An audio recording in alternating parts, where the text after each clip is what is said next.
Hello दोस्तों, नए video में आपका स्वागत है। आज मैं आया हुआ हूँ आदिवाड़ा, जो मेरे गांव के बाजू में एक गांव है। और आज मैं आपको दिखाने वाला हूँ मान की घोड़ी, और उसने एक बच्ची दी है।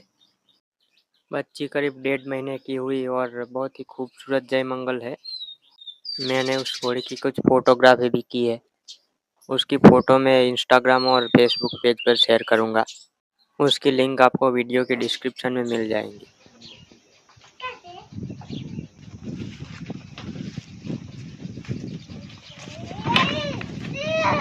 आंकड़ों पड़ा है।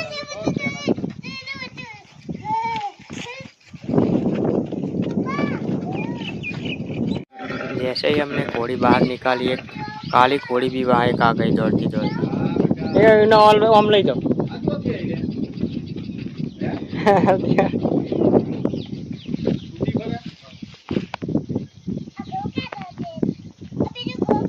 वो हाथी दौड़ ना हो तो ना पाही आवशे हमें।